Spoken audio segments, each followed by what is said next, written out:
Rangers break down the yellow wall as Celtic freeze in Norway. Both Glasgow clubs don't want to cuddle a koala. And is David Goodwillie finally learning that no means no? Yeah, this is the False Nicey podcast. With me today we have Lewis and Kyle. So we start with last week in Ibrox, where it finished Rangers 2, Dortmund 2, which sees Rangers advance to the next round of the Europa League. Yes, that's all I'm going to say. Superb, absolutely superb from Rangers. Very, probably one of the ties that many Rangers fans will not forget about.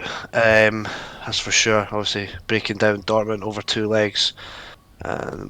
Should have beat them, but we'll come back down to that later. But yeah, obviously, Dortmund had to put the pressure from the get-go, so they did in the first couple minutes. Obviously hit the post and then a bit of frantic defending from Rangers.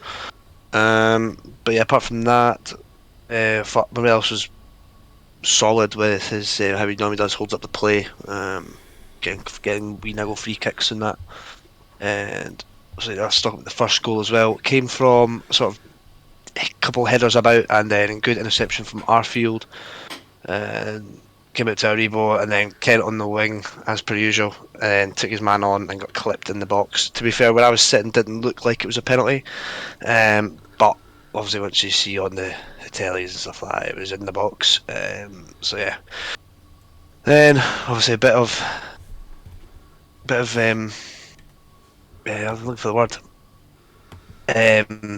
Like the home leg, bit of deja vu from the home leg. Obviously Tav stepped up his penalty, and a bit of nervous whether he was going to go same side or not, but dispatched it very well down the middle. So yeah, and then obviously Ibrox roar and stuff like that, you know, amazing. But yeah, they kept playing the pressure, Dortmund, as they had to, and got a really good goal back from Bellingham. And they took the lead in the first half through Malin as well. Bit of chaotic defending, bit of luck involved in those goals as well, to be honest. But yeah, defending was a bit poor from us. And yeah, we dominated in the second half. I thought we came out, wasn't scared of them in any way. And obviously, I've got to say, Calvin Bassey, absolutely superb on that wing. I think he's definitely sitting into the role that he's been given. So obviously, that goal from Tavernier is probably the loudest I've ever heard Ibrox ever. It was a brilliant goal. Obviously, Bassey was strength in that. Don't know who beat some guy. Anyway, good left from Morelos, and obviously Tavernier dispatched. But then the controversial goal, if you so would, they were passing out in the back, and it was Morelos that intercepted, and then squared it to Kent, and Kent put it in. I thought it was very harsh from VAR. So obviously he stuck it in the net, and then VAR ruled it off. Again, that was loud as well from us. So I really don't see where there was a foul given, to be honest, because actually he hits Morelos. I don't know what did you guys see that at all? Yeah, it didn't really. I don't see where the foul came from. Obviously, Morelos took the ball. I think it was off Emre Can. Yeah. But I didn't look like a foul to me. I don't know why it was ruled out, but yeah, I mean, it's interesting as well because obviously BT Sport had two angles of it, but on the VR monitor it only showed the one angle. But from the other angle, it looked like Can clipped Morelos.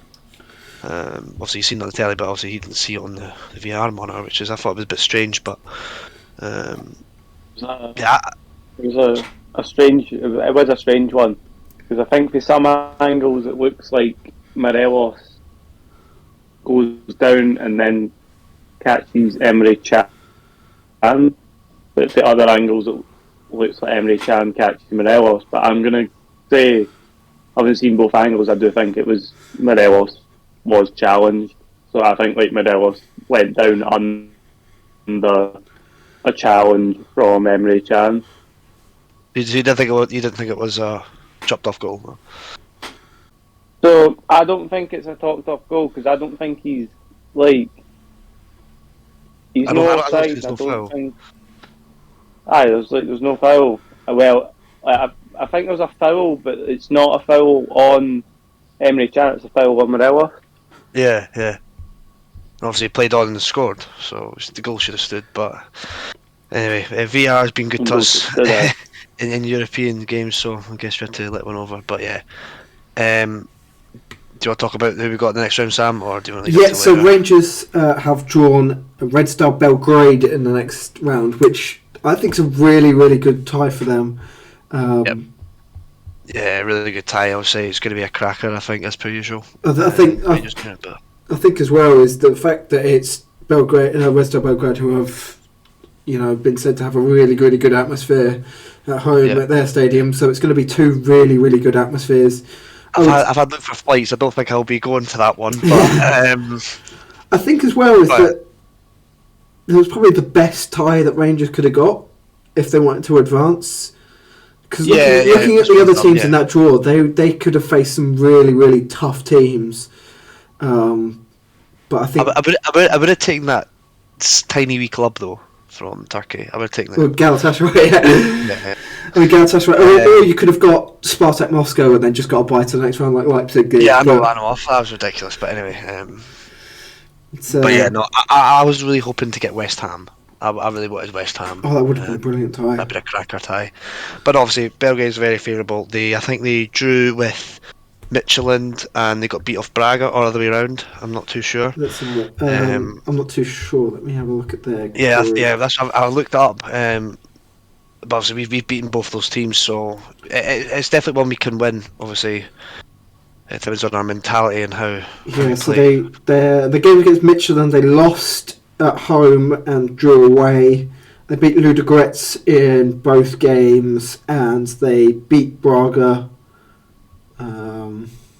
And the other tie with Braga was a draw. So, yeah. Well, it was definitely favourable anyway, and it's definitely a good one to see the atmosphere in Serbia. I know a lot of people that are going over for it. Really good game. They're actually not where they normally are currently, like in the Serbian league as well. They're behind Partizan. Yeah, they're second at the moment, 2 points behind Partizan. So I mean, it's like 2 points in it, but for Red Star Belgrade, it's normally they've done a runner with the league at this point. Like I'm sure last season they won it like 13 points clear. So it's quite interesting. I think there's been maybe a loss in some key players. The only thing I can say for definite is when you go to the Red Star Belgrade ground, the walkout from the tunnel is one of the most intimidating things I've seen in my life. So yeah, but if you think of it this way, these Rangers players have also walked out at Hamilton, and that's a shithole. So it'll be a similar kind of walkout. Good point, actually. Yeah, I'll give you that. Anyway, what game it'll be? It's going to be really fun tie as well. Even as a neutral, you can look forward to a game like that because you think like. Obviously, Celtic fans as well, not got anything to do on Thursdays, so maybe they might watch Rangers games, but you never know. Yeah, we will go on to that game. It was a 2-0 loss in Norway for Celtic against ŭRØℲ. That's why Andy's not on. 4-1 on aggregate. It finished. Goals from Ola Solbakken and Hugo Vetlesen. It was another one of those performances from Celtic. They're just not good enough in Europe. At this point, they just don't have the team. I'm not sure what the problem is, but they're just not good enough in Europe. Obviously, got a really good side, but still. I don't know if you heard the rumours. No. Well, now that Russia's been knocked out of Eurovision, apparently that's Postecoglou's next destination to try and get a win in Europe. Yeah, Celtic became the first team in a long time to have played in 3 European competitions and be knocked out of 3 European competitions. I think the first club ever to play in 3 European competitions to be knocked out of 3 knocked out of all three in the same season. They will go on to play AZ Alkmaar. It's a very worrying scenario for Celtic just now, though. Like, the form that they had since that Old Firm game is gradually dipped more and more. Yeah, so since the Old Firm, they beat Motherwell 4-0, beat Aberdeen 3-2, and beat Wraith Rovers in the Cup, and then they've lost these two European games, and then failed to pick up points at East. They got a point at Easter Road, where in one of the worst games I've ever seen. We'll get onto that later. So it looks like a bit of a drop off for them. Even then, they only beat Dundee 1-0. 3-2. Yeah, that by one goal. I knew what I meant.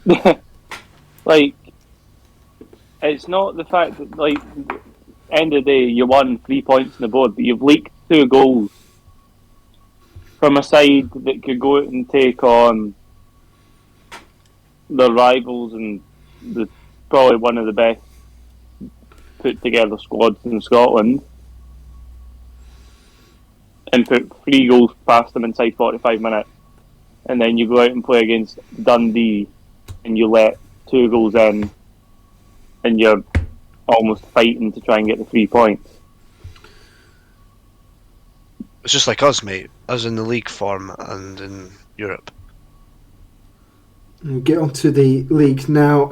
So for the Old Firm, Celtic followed up their knockout of Europe with a 0-0 draw at Hibs. There's not much to talk about this game because it was genuinely one of the worst games I've ever seen. Were you at it, Sam? No, I wasn't at it. No, I was watching it. I watched the replay of it online, and it was just dreadful. There was barely any shots. And that's been a thing with Hibs the last couple of games. A 0-0 draw, playing Celtic, and then a 0-0 draw away at Dundee midweek. It's been. I just don't see where the goals are going to come from, because obviously now Nisbet's injured. I don't see where the goals are going to come from. See, we've got those 2 Norwegian lads. They made their debut midweek, but yeah, it's difficult to see.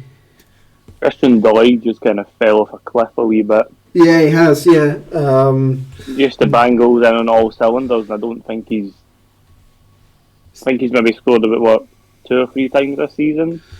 Let's have a look. This season he has scored 2 goals. Whereas last season he scored, he scored 7 last season. So again, that was firing in goals. So yeah, it was firing goals. He was linking up with Nisbet. It was working really well last season, and this season it's just kind of fell off a cliff. Nisbet as well hasn't really had the same impact as he had last season. So there was a strong reliance at the start of the season on Martin Boyle, and I think that reliance has continued, even though he's now buggered off to Saudi Arabia. Yes. I think there's like a big hole in the squad for Hibs. Like, yeah, Hibs. It's almost as if the plan under Jack Ross was, it's fine, just work it out for the back, get it to Martin Boyle, and we'll get something. We'll get a goal, or he'll put it into Nisbet, and there'll be an assist or something. And now he's gone, it's like, and no one was really brought in to replace him. I'm sure Marcus said it in the group chat a couple of weeks ago. Like, he was annoyed at the transfer window because there was no Boyle replacement, and now the effects of not having a replacement for Martin Boyle are showing. Yeah, because there's just no goals. It's really, difficult to see. I mean, yeah, we've got some attacking players in. We've got that Jesper, we've got Højgaard and Melkersen, we've got the other guy, I can't remember his name. Muller, yeah. So we've got those players in, but I just generally can't see them having the same effect that Boyle had, because he was he was generally one of the league's best players. And now we don't have that type of player anymore. And now don't see where the goals are going to come from. It is a really tight top 6 fight still. And yeah, if there's no goals coming in, then how are we going to get in the top 6? How are we going to win games to get in the top 6? It's very, it's tough to see. I think there's been several there's been, I think, 4 0-0s for Hibs since Boyle left. Failed to score in a couple of other games as well, losses to St Mirren and Rangers. So yeah, but for Rangers, they followed up their wins against Dortmund with a 2-2 draw with Motherwell. You two Rangers and Motherwell fans, do you want to go for this game? You can start it off, Lewis. I have a really neutral perspective of the game. Like I know, like I'm happy to get a point at Ibrox. Yes. Is there more concerning things that I'm going to come on to when we get onto the midweek games? Yes. The way I look at it is, the first half in that game could have been a cricket score. Yeah. Rangers were all over us, and then it's as if you thought you were only playing one half of football and that was it. You came out in the second half, you were totally flat, and I think that's one of the stiffest Allan McGregor performances I've ever seen in my life. Yeah, and one of the best performances I've seen from Kelly, to be honest. Some of the saves he pulled out were... Some of the saves that Liam Kelly was pulling off on Sunday were amazing, but I'll say that second Kane Willery goal, if you're a goalkeeper, that is a schoolboy header. Right. So it's obviously McGregor could have done better, right? But the whole where the ball came from was absolutely horrendous. So he's a bit of possession, yeah, right. Yeah, he should have tackled better. Rebo's not tackling over in the wing. He did. He got a bit of lucky off Kent. Massive switch out wide.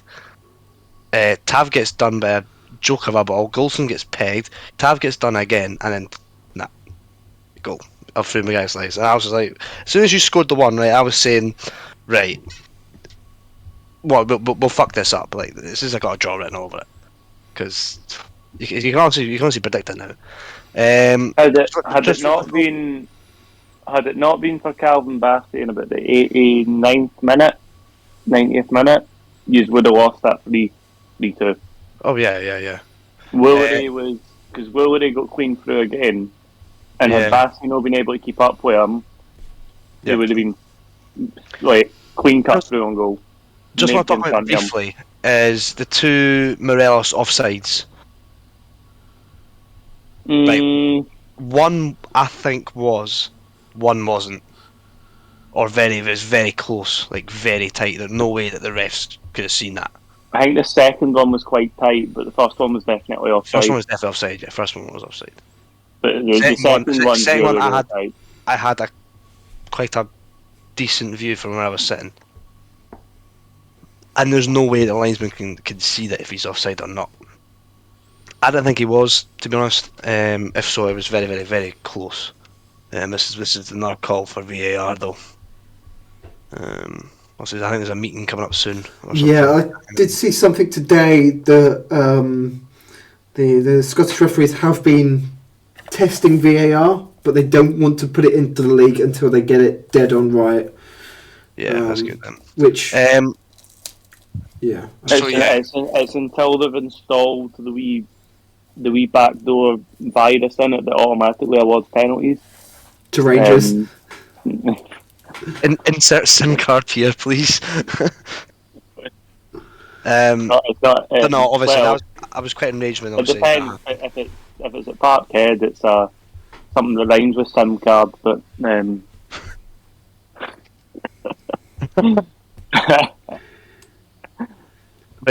sorry, keep going. But yeah, obviously quite annoying because obviously Celtic dropped points. I could have made it to 1. But again, it's not really changed anything. So It's just one of them games, man. It's honestly one of those post winter break Rangers results. Other results on Saturday or the weekend included a 2-0 win for Hearts over St Mirren. They're back on track after a few dropped points. County beat St Johnstone 3-1, making St Johnstone's fight to get out of relegation a bit tougher. They are now 9 points adrift, and Aberdeen drew 1-1 with Dundee United with an own goal and a penalty on either side. But one of the big games from the weekend was a 4-0 win for Livingston over Dundee. Have you guys catch this one? No, mate. Anything to say about this one? No, just I've about seen the highlights. Sorry, so what did you see from the highlights? Dundee were 3 goals down within about 20 minutes. Yeah. 30 minutes. Within 21 minutes, yeah. It was an absolute demolition derby to the point that there was Dundee fans leaving the ground quicker than it takes you to actually queue for a pie kind of style. Like, the game itself was like, it was just shocking football from Dundee. Got Mark McGee in it. It's just typical Mark McGee. And Mark McGee's not even in the stands. He's not even in the dugout yet. No, he's still in his touchline ban. Oh, aye, so yes. But I think the key thing to take away from this isn't actually the game. It's the fact that he's became a topic yet again, because at the end of the game, I don't know the ins and outs of it. I just know that there was a young fan went up to him. I don't know if they've asked him for a photo or if they've asked him for his thoughts in the game, and it's sort of turned into the get that to fuck part 2. And I just think that Mark McGee's quite an arrogant man. Like, I just think he's quite an arrogant manager, quite an arrogant person. Like, if the boys came up to ask him for a photo, right? Like, it's fair enough. You maybe don't want to do it now because you're still, you've still got your job to do. Yep. Like, obviously, Sam, you work at McDonald's. Like, I wouldn't come up to you and be like, "Here, can I take a photo of you making a Big Mac or something?" It's like, but there's ways and means in going about things. Like, Mark McGee could have quite easily just went, "No, the new mate. Like, I'll be coming out the main entrance in about 15-20 minutes, and I'll take it with you then." Mm-hmm. But it's just Mark McGee's that much an arrogant man. He's just got to always have a wee outburst at folk. Always just got to have that wee. He can't keep calm. He's just always got to be big honcho Mark McGee and get his big arms out and just start swinging punches. But the thing is, he just always swings them at the fucking lanes. You know what I mean? It's no fair. I think the whole appointment of Mark McGee at Dundee is just one of the shittest appointments ever. James McPake, when they sacked him, was actually starting to pick the club back up, and now it's just went back down again. 4-0 loss to Livy is one of their heaviest losses this season. In fact, I think it is their heaviest loss this season. Yeah. And you're trying to tell me that, we brought in Mark McGee because we need to save our season and stop ourselves getting relegated. One of his last managerial gigs, he almost got a club relegated. It makes no sense to me. None at all. Well, we all love him though. We all love good Mark McGee. Just for the memes. Oh yeah. That brings us on to the midweek games. Obviously, I've touched on Dundee again playing Hibs, 0-0 draw. Celtic beat St Mirren 2-0. Their lead at the top is still 3 points. Rangers, they beat St Johnstone 1-0. Early goal from Glenn Kamara, then Rangers, I guess, kind of saw it out. Oh mate, that was just such a boring game, that second half. Like, oh my god. But the pitch, I don't know if you saw it, absolutely shocking, by the way. terrible. It's like somebody fucking dug it up before someone played on it, you know. But fucking hell. Got the win. That's what you need to do. Got the 3 points. All that matters now is not how sparkle the performance is. It's about getting 3 points now. Yeah, keeping the pressure on Celtic, I think. Yeah. But fucking hell, everyone was poor.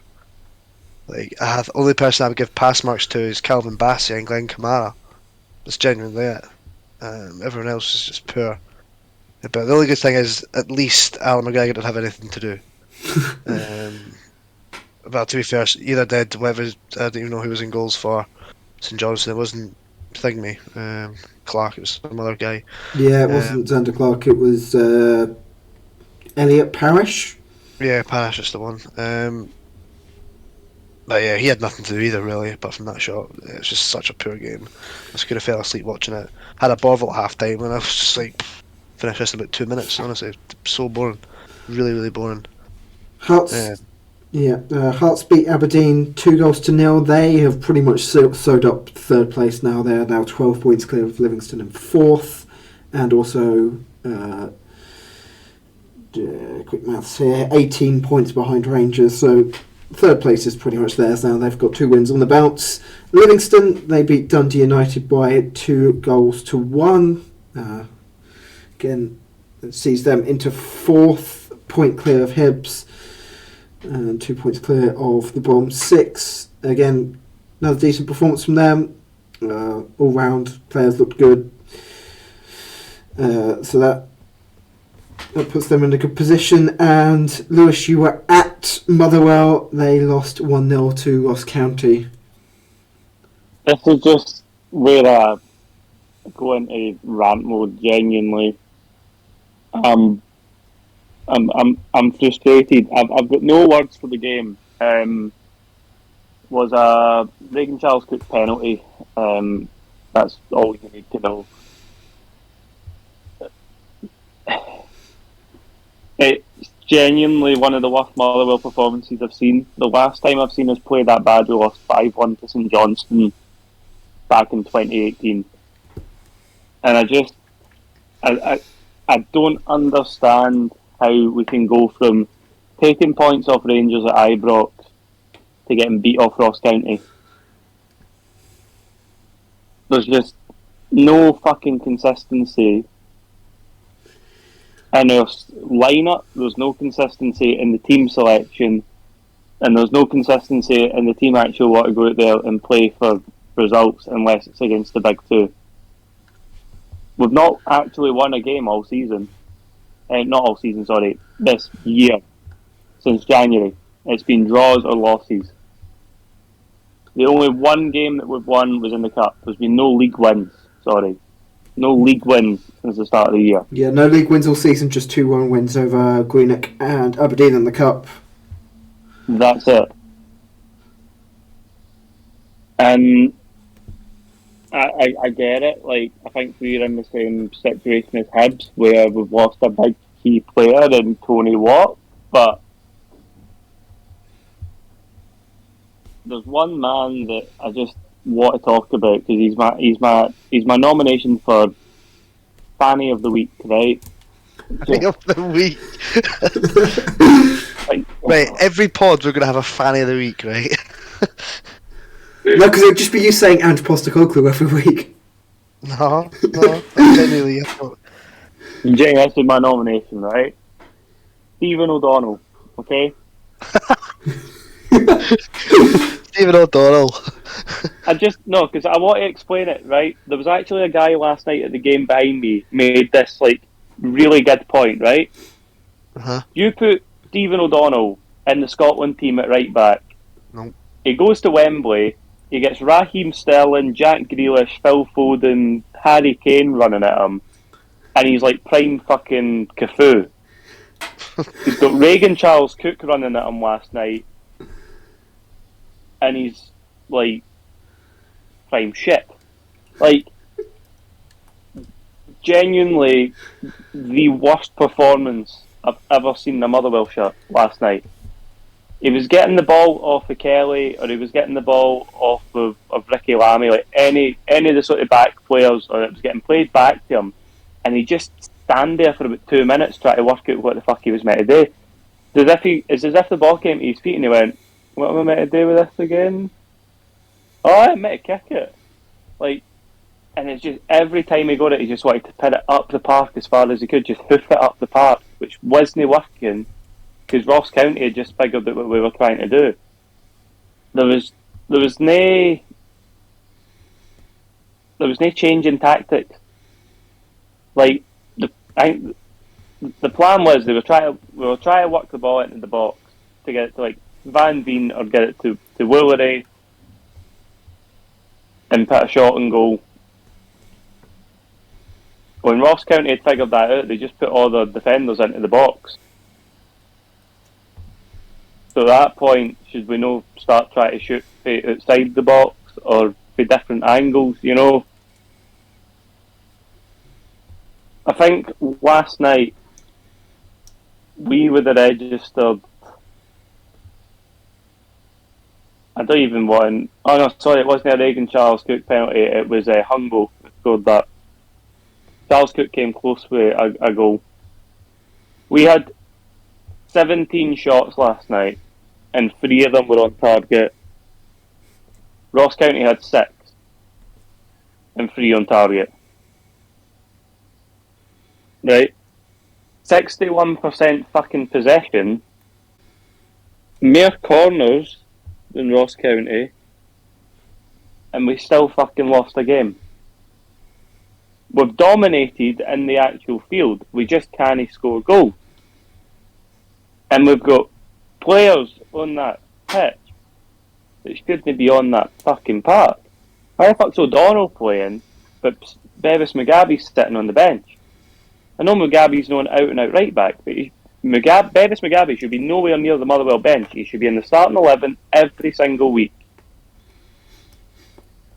And it's the same with Kevin Van Veen, actually. Kevin Van Veen last night was getting really, really shaky towards the end. Like, he was looking fucking shit. And we just left him on the park. We took off Connor Shields, who, by the way, was having a fantastic game. He was just getting really unlucky. And then we started bringing off central midfielders for strikers and just try to overflood the place with strikers. We had Efford on, we had Jordan Roberts on, you still had... So you had Joe Efford was on, ŬұрᴜℲ was still on, Van Veen was on, and... So you had Roberts, Van Veen, Efford, ŬұрᴜℲ.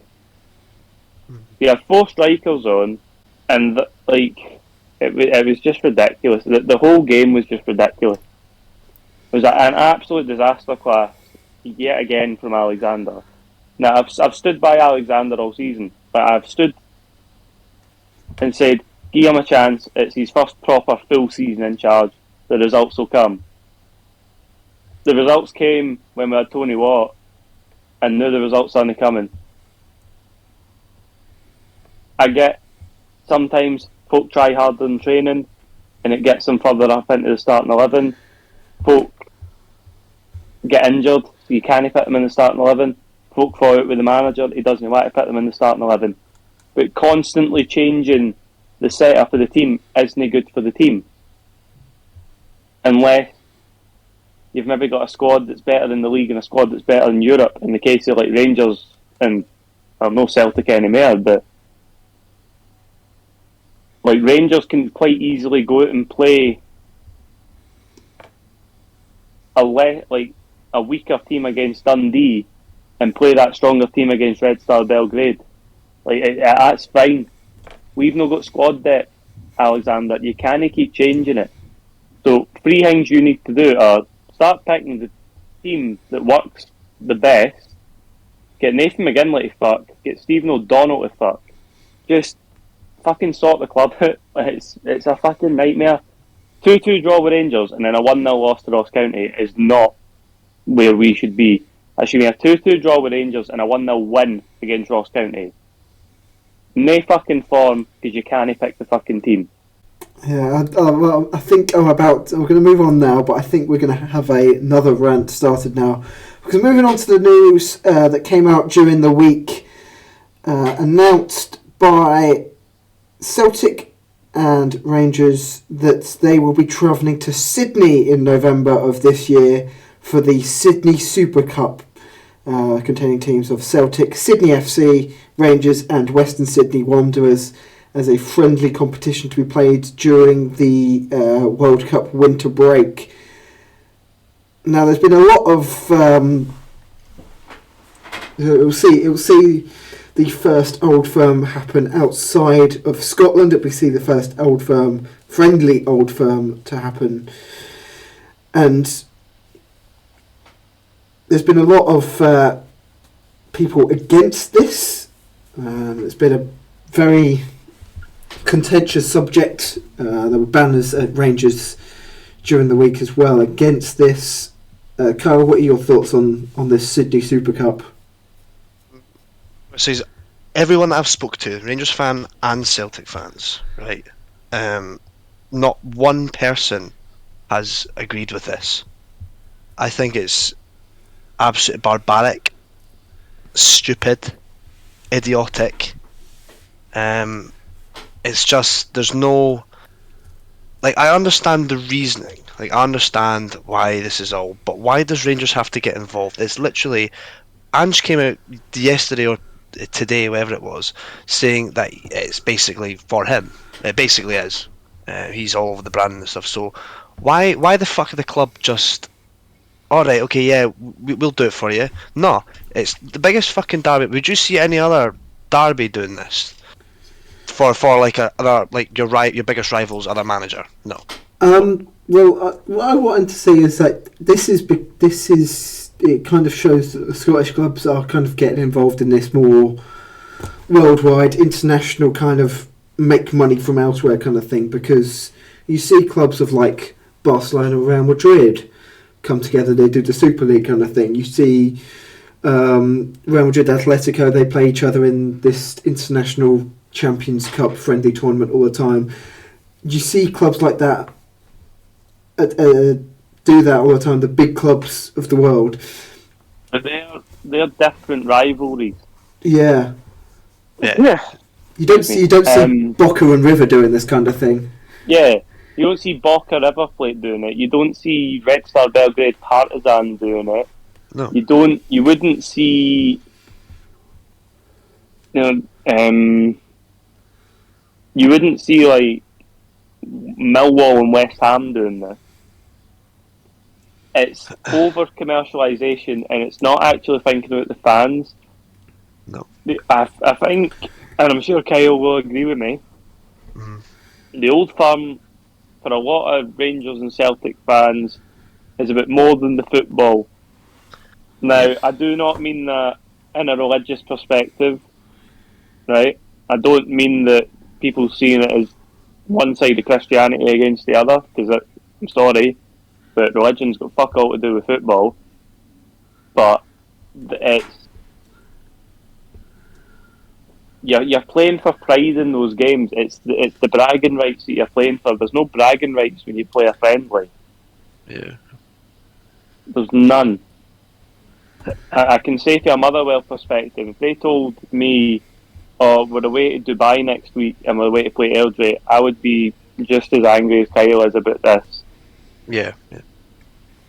And like Sam, could you realistically imagine like having Hearts versus Hibs in Saudi Arabia? You know, it's fucking it's batshit. I do think it is a bit batshit. I get it's trying to it's trying to expose the Scottish leagues as like a global brand. Yeah, I think to have those two clubs in particular play each other in a friendly isn't how they should have done it. They should have maybe took Celtic and Hearts, or took Rangers, Hibs, or maybe like Aberdeen and Aberdeen Rangers would be just as bad. You maybe shouldn't have took the two biggest rivals of the two biggest clubs in Scotland. You should have maybe took one of the Old Firm clubs probably Celtic, because let's be real, it's for Postecoglou, and you could have took Aberdeen or a Hearts or a Hibs with you, and it would not have caused as much backlash. Yeah, I think as well the fact that it's Australia is the fact that there's lots of Scottish expats in Australia. That's also a reason why they've gone there. But essentially, it is mainly for Postecoglou, a kind of homecoming tour. But the rumours are the reason why Celtic and Rangers have signed up for this is that this 4-team tournament is worth as much. It will make as much TV money as an entire SPFL season. That's what I've seen on Twitter. That's what I've seen from rumours from an Australian journalist.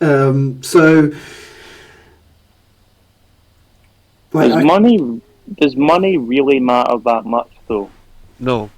You can't buy morals. And correct. Exactly. So leave it at that. Yeah. It's all fair and dandy saying we're going to make £2 million from doing this, or a couple £1 million from doing this. But at the end of the day, are the fans really going to see that money? Nope. Not really. Because I could look at it from a Motherwell perspective. When we sold David Turnbull and Alan Campbell, they told us, "Oh, we've made 3.4 million of it, and we're going to give it back to the fans." Now, fair play, there was a massive renovation project done at Fir Park, and the ground does look better, and they put a lot of it into the youth development. But there was nothing put into the squad with that money. And I know we kind of pride ourselves on youth development, but it's the same for Rangers. You get that TV money. Realistically, that TV money ain't going to go anywhere. Like, it's not, because £2 million for a Rangers perspective or a Celtic perspective isn't enough to actually sign a player that you can get in your starting 11, unless you're going to poach him for a Scottish club. It's just it's stupid. I think there's a lot of clubs, not clubs. So there's a lot of statements being released into Rangers, basically saying the Union Bears have wrote in, and Club 72 as well. They've wrote in. I did see it pushed the Union Bears that far. They were thinking about cancelling their tifo and everything. It was like their 150th anniversary tifo. Like, see, even the fans, like, obviously you've got the Sydney Loyal up there as well, right? Even they're like, they'll go and watch it, of course, but they're not for it. So even at that, why is the club still going ahead with it? I don't understand. But because it's all about money. So of course. And it's the same. It's the same in France and Spain. Like in Spain, they took the final of the Copa del Rey. There's the Super Cup. No, the Super Copa. Took the Super Copa to the Riyadh Stadium in Saudi Arabia. They took the final, or they took the. I want to say they took the Trophée des Champions in France, Saudi Arabia as well. Coppa Italia final they did in Saudi Arabia. Like, these are big things to people. Why are we putting them? And I get it. I know there's like some secret deals going on between. Like, for like some, I think it's like Vision 2030 or something in Saudi Arabia to try and boost the tourism market for them. But why are football clubs want to be pawns and something like that? Why do Rangers and Celtic want to just go across to Australia for the sake of £2 million when their fans would rather see them have a good European run? And even then, from an Australian perspective, let's look at the squads, right? Yep. If Scotland qualify for the World Cup, which is potentially likely, but we'll get onto that later. We're getting onto the playoffs later. There's a lot of unknowns about that now. That wipes out near enough all the Celtic squad. You've got Forrest, McGregor, Turnbull, a good few others which I can't think of off the top of my head, and pretty much quite a lot of the Rangers squad would be gone as well. Yep. It's fucking pointless, mate. It's such a pointless tournament, especially if, like, what me and Sam were saying, right? The performances that James Tavernier's been given for Rangers, right? That man deserves an England call-up. Oh yeah. Whether we'll get one for the World Cup or not, probably not. But still, he's got a potential. Imagine he gets a call-up, right, in the next couple weeks, months. Plays blinders for England, and then Southgate's like, well, I'll take him to Qatar. Like, I know it's a very unrealistic scenario, right? But you never know, because it could be third choice. It could be Alexander-Arnold, Trippier, and Tavernier. Yeah. But at the end of the day, probably not, because Southgate still thinks he's living in the 1980s. So, but yeah. at the end of the day, if that was something like that was to happen, for example, that then takes away a big chunk of the morale for Rangers. And at the end of the day, because it's a friendly, the teams aren't going to be as up for it as they would be in the league. And especially if you take out all of the decent players who will be going to the World Cup, or at least part of maybe preliminary squads or whatever, they're going to be weakened teams in the first place, and then they're going to be playing friendlies, so they're going to be even more kind of like not up for it, not motivated for it, and it's going to end up being just a shit show. You're not going to see. You're not going to see, for example, Balogun or Bassey or someone like that. You're not going to see them 2-foot Giacomakis and send them flying across the turf in a friendly.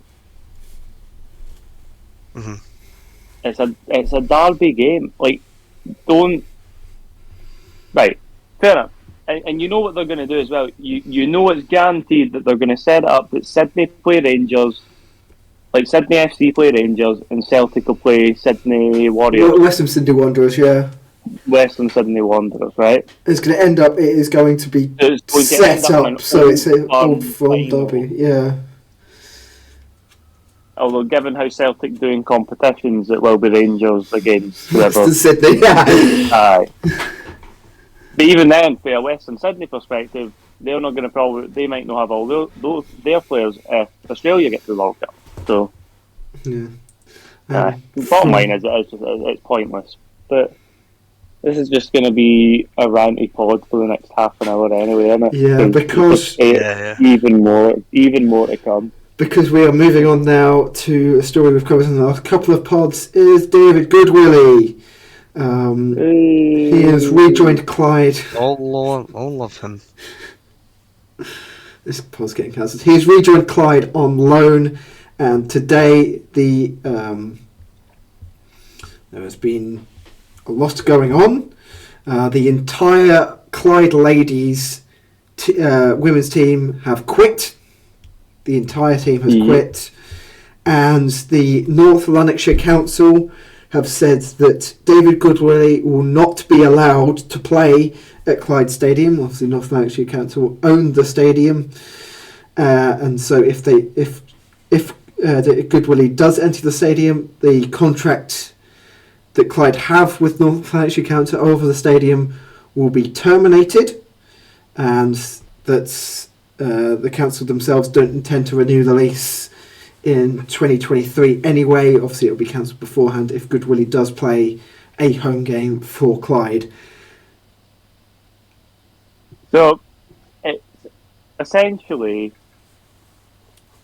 from what I'd read, was that Goodwillie's essentially banned from Broadwood, like you've said, and I think you're right. I think the ban comes from NL Leisure, who are the sports and leisure department in North Lanarkshire Council, but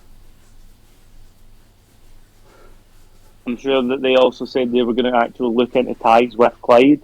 So either way, it could be in 2023 like you've said, they end up moving to Broadwood.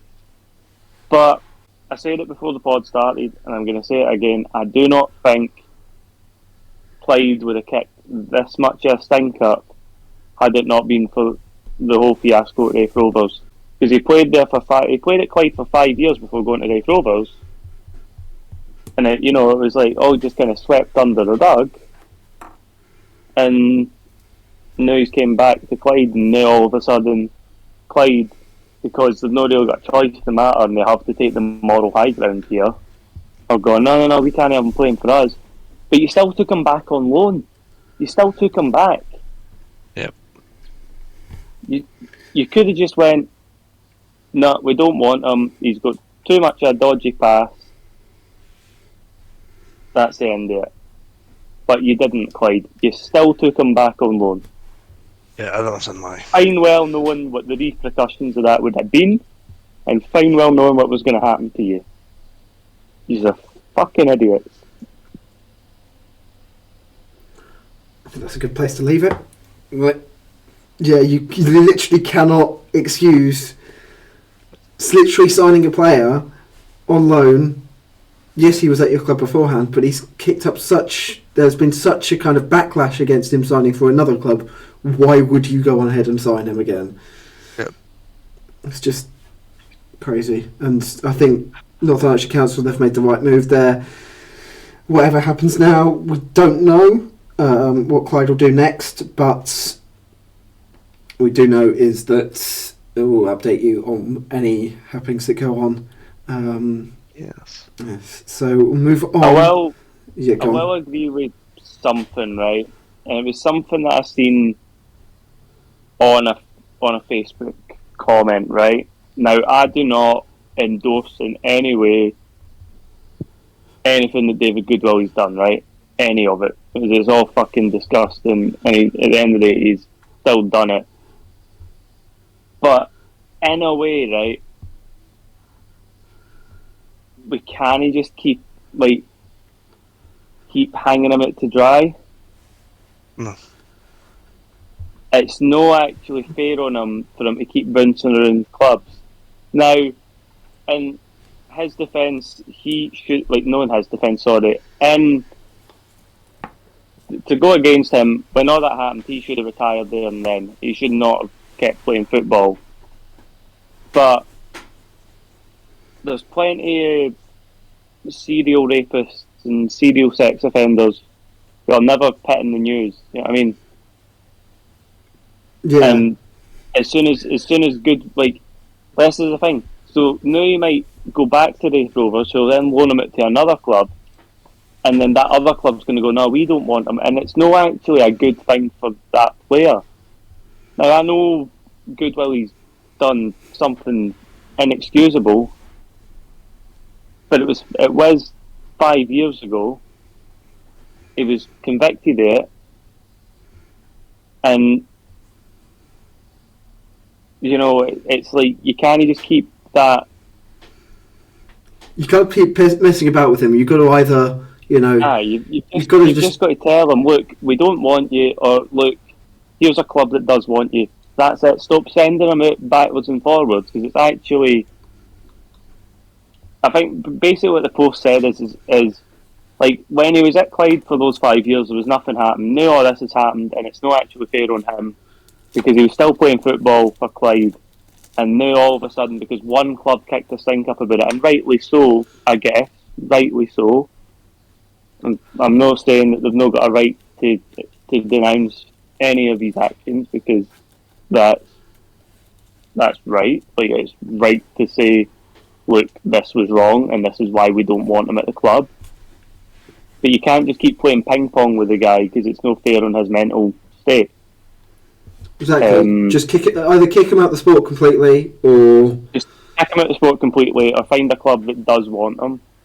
I mean, there'll be very few clubs that do want him, but you can't just keep yo-yoing him. You either need to just. So the likelihood of this now, I think he'll go back to Raith Rovers, and I think at that point the board just need to go look for what's best for you and what's best for Scottish football as a whole. You just need to call it quits here, mate. You just need to retire. or you need to go to another league, or you can't be in Scottish football, right? If you want to keep playing, you're going to need to go somewhere else, because no matter where you go in Scotland, no matter where you go in England, the Scottish press will be all over him, and in a way it is the media's fault that it's got this bad, because the media just blow it up as soon as he takes a breath of fresh air outside Broadwood. That's it, he's signed for Clyde. And it's been so blown up, I think. It wasn't this bad when he signed for Clyde in the first place, and that was immediately after he'd been convicted. It's 5 years, it happened. We need to, I'm not saying look past it, but like you've said, Sam, it needs to be one of the two. Yeah. Let's move on again to another horrible situation going on in Ukraine at the moment. Obviously, Russia is currently invading the country, and that's a horrible situation for anyone associated with that. And if anyone's listening to this in Ukraine, I know we've had literally 0 Ukrainian listeners, but if anyone's listening, I hope you're safe. I hope you're getting on okay, and I'll put some links in the description if you want to donate to helping the fight for Ukraine, keep their independence, all that stuff. Love Ukraine. Yeah, obviously our hearts go out to everyone out there. But the relevance to Scotland is that Scotland are due to play Ukraine in a World Cup playoff in March 24th. Now, Ukraine today have applied to both FIFA and UEFA to postpone the game for obvious reasons, due to take place at Hampden Park. You just don't know what to do in this kind of situation if you're Scotland. You've got to do the right thing. As much as we can sit here and say, stand with Ukraine, fuck war, stop the war, fuck Putin, all this sort of stuff. At the end of the day, I've read things. There's been Ukrainian footballers who've already died and gave their life and blood for the country.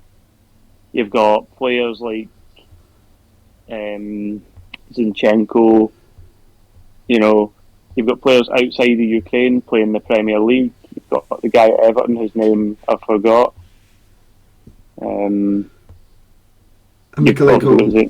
Yeah.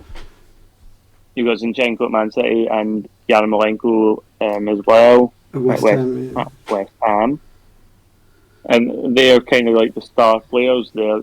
You've also got someone like ŬРᴜℲ at Dynamo Kiev and stuff. So ŬRᴜℲ's at Benfica now. You've got players playing in Italy as well, the Ukrainian. So I'm gonna sum up, because I feel like I've spoke a good bit for the past 10 minutes, right? But 15 minutes. But my point from it is I think Scotland need to also write and say, look, there's a situation going on there. We'll play it at another date, or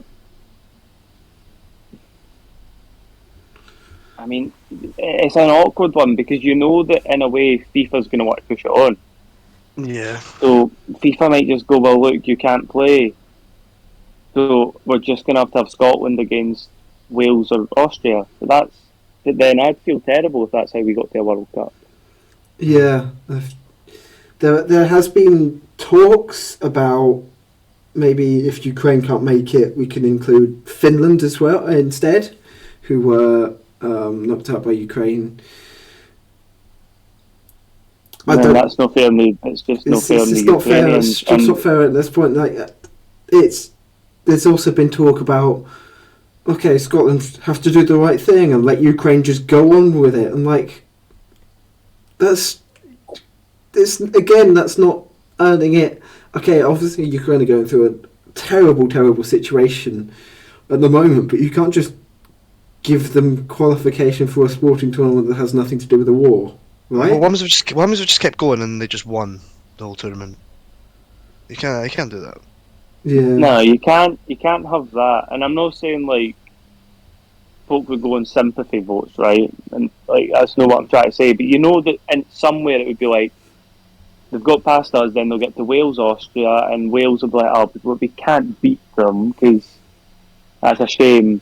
And they get to the group stages, and it's like, oh, we can't beat them. They don't want to beat them because that's a shame. They want to beat, keeps going. And at the end of the day, if we play Ukraine and they beat us fair and square and they get all the way to the World Cup, that is an amazing triumph for their country, right? Yeah. But we can't just have sympathy votes for them in a way, because that ruins the fabric of the sport. Yeah, I think a postponement is a good idea. We've still got 9 months until the World Cup. We've still got quite a few international breaks in between.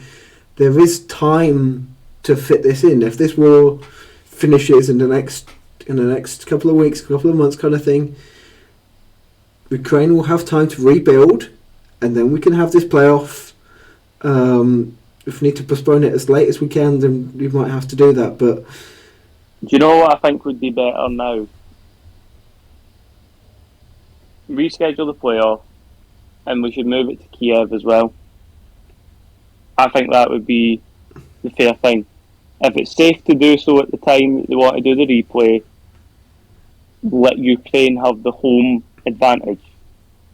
Still going to play a game of football, but letting Ukraine have the home advantage might be nice, because that could be the first national game that they have since the end of the war or something. So yeah, a big thing for them. But I don't know where to go. At the same time, like, any Ukrainian player that's in a domestic league can't play football just now because the league's been suspended. So, and that was only meant to be for 30 days, but that'll now probably be indefinitely. Just no sure where to go now at all with regards to that. Yeah, but we do obviously have to go out to Ukraine and hope we do hope the situation sorts itself out. Yeah, sooner rather than later. We do want to see that Ukraine-Scotland game. We do want to see the people of Ukraine possibly celebrate their way to the World Cup final. The World Cup finals, you never know. But Lewis, you wanted to mention as well a slightly feel-good story. We've been through 3 or 4 depressing stories this week. You wanted to mention the good news coming out of Dumbarton. Yeah, I think this is like, just a nice, it's not all doom and gloom kind of thing to end off. It's been quite a sad, ranty, angry Kyle and a rather ranty me kind of podcast, Feel like Sam hosts the podcast and we just kind of hijack it for a good hour and a half. But story at Dumbarton, I really think that this is like something that everyone can get involved with, like regardless of what tier in the Scottish football system you're in. Essentially, I just read it just before the pod started.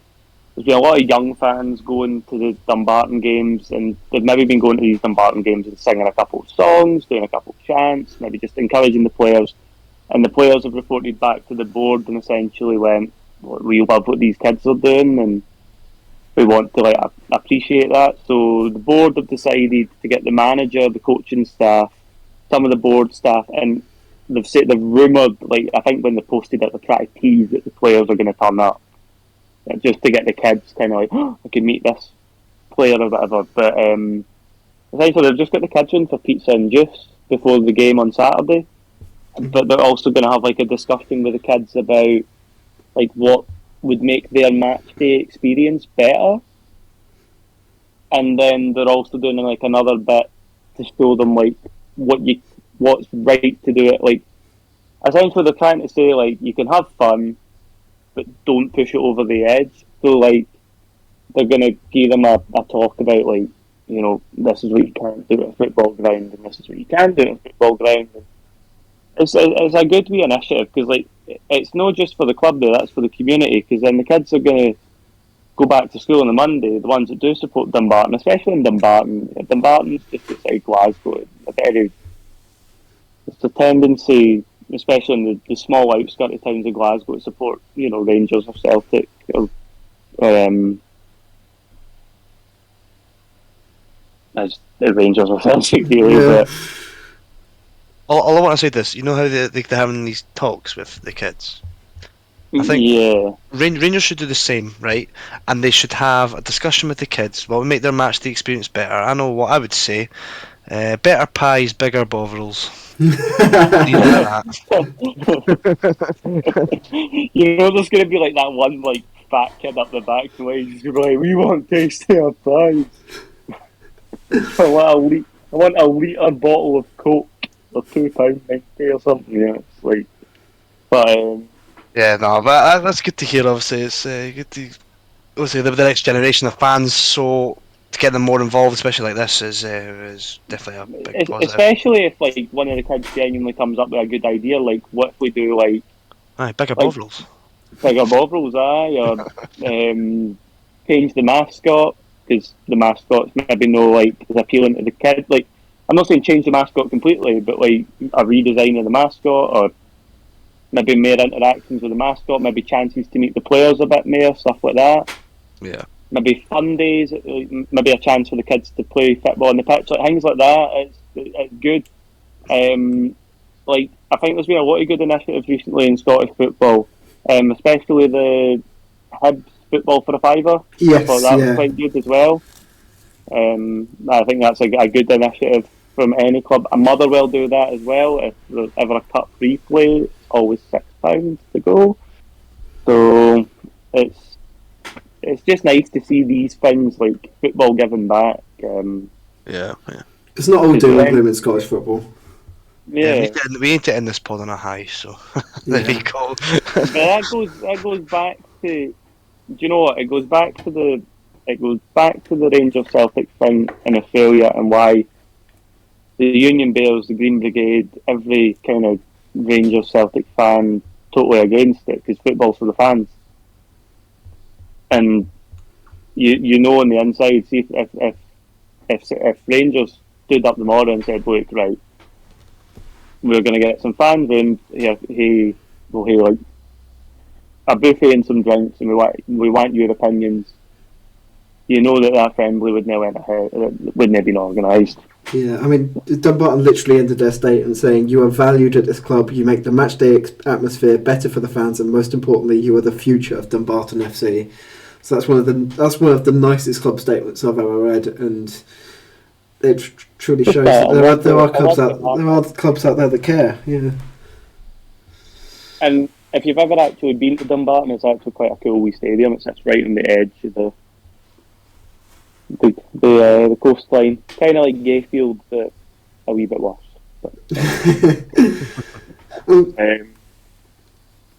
Well, I can't predict what those kids will say at that meeting on Saturday, but one thing I can predict is Scottish football games for this weekend. I like that. That's a good little segue. Yeah. So last week predictions. Obviously, there were only three of us on the pod. Andy finished with 2 points.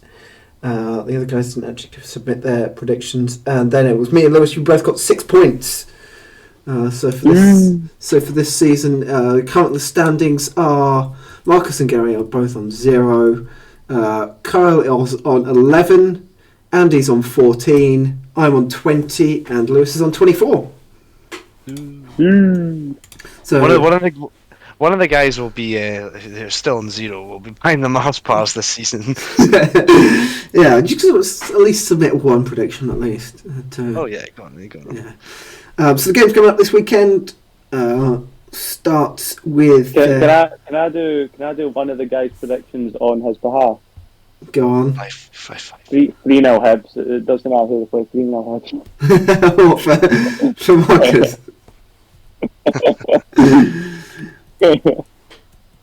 Yeah, I'll put that. I was actually going to put that in. We'll start with that game actually, but I'll put that in for Marcus just for the lols. Oh yes, you're welcome, Marcus. There you go, mate.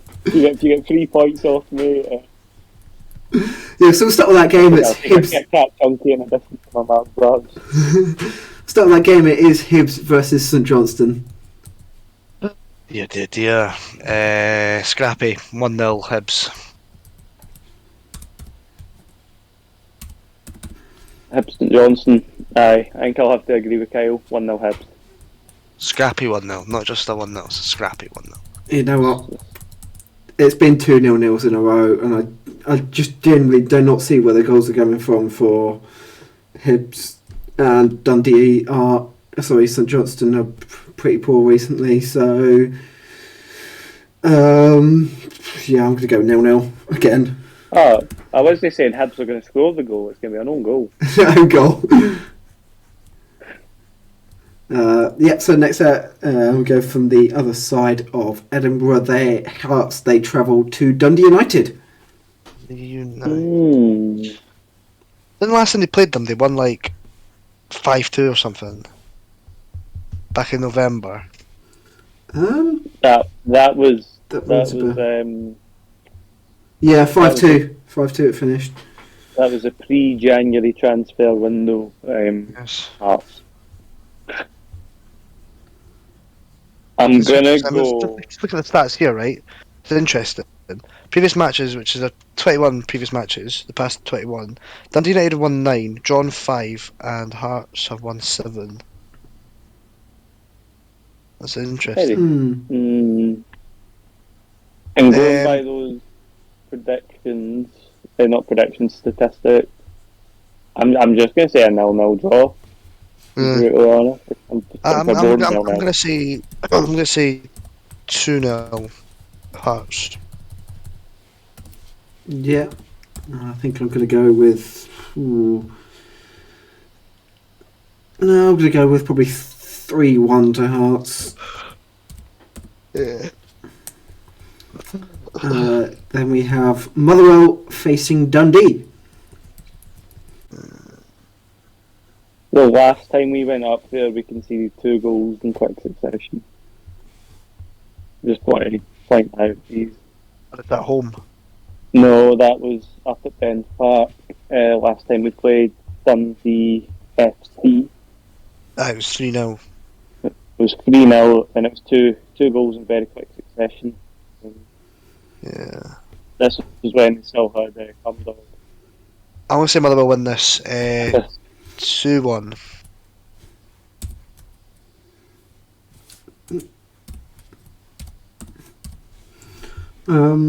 I'm just looking through previous games. There's been a couple of good matches between the two. I think, Lewis, you might remember the 4-3 between these two teams a few years back. I do. I remember that game. The thing is, right, Dundee are on a massive dip in form because they've signed the wrong manager. We're on a massive dip in form because our manager can't pick a team. 1-1. I thought for a second there you were going to whip out the 5-5 when you said. I thought you were. Where did our goals come from to justify me giving a 5-5? I'm probably going to go with. I think having a manager that can't pick a team is better than having a manager who's just shit. So I reckon I'm going to go with 2-1 Motherwell. Yeah, seems to me. And next up is the big game between Rangers and Aberdeen. Always a 50-1. Always is. Last 2 times has been draws. Aberdeen always put their A game when they're playing Rangers because it's some sort of derby for them. But anyway, 2-1 Rangers. Nervy 2-1. We always seem to score against us, so. Yeah, I think I'm probably going to go with probably a 3-2 to Rangers. Again, that's going to be one. Aberdeen are weirdly 10th, but like I don't think they're that bad. No, they're not. It's really so tight. Yeah, and Jim Goodwin can coach a side, so it'll be interesting to see what comes out of that. Yeah, so I'm going to go 3-2. I think it's going to be quite a few goals in this one. Lewis? I'm just going to say 1-0 Rangers. I know Aberdeen normally do get a goal against Rangers, but this could be times are changing. Yeah, and the last game of the weekend is Ross County versus St Mirren. 2-0 Ross County. I was going to say something like that, but I don't know. No, fuck Stephen Robinson, 2-0 Ross County. 1 each. Yeah, I think I'm going to go with a County win. I'm probably going to go 2-0, I think. Yeah, so that's the only games for this week. We have got no European fixtures or midweek. Obviously, we'll try to record before. Celtic game, if you know. So, did I miss that? There is a Celtic game. Of course there is. Livingston. Yeah, I didn't actually put that in there. I don't know why I didn't. But, yeah, they play Livingston on Sunday. It's a place where they haven't won in a long time, I know that for sure.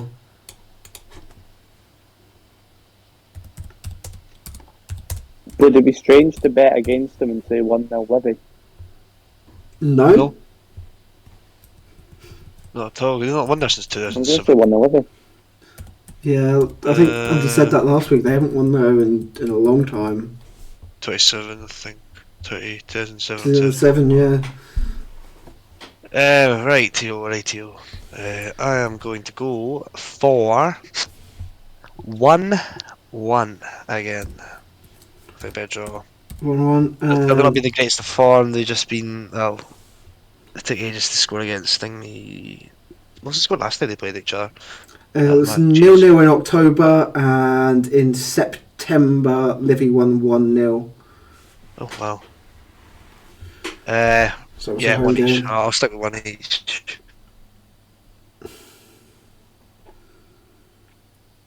Yeah, I thought I'm going to go with the Livy win as well. It is the Tony Macaroni is cursed for Celtic, so yeah, it's going to have to be that. I generally cannot think of any other result it can be. So as I said, we'll try to record before the Dundee FC St Mirren game next midweek. But for now, that's the end of predictions, and that is the end of a pod. It's been a bit of a ranty one, but hopefully the news out of Dumbarton cheered you up a little bit. So thank you guys for joining me, and we'll see you again next time. See you later. The False 90s podcast is available on Apple Podcasts, Spotify, YouTube, Podbean, and our website at false90s.wordpress.com. For updates, follow False 90s on both Twitter and Instagram. And a big thank you to Fransisco Aluear and his track Space Game, which is our theme tune.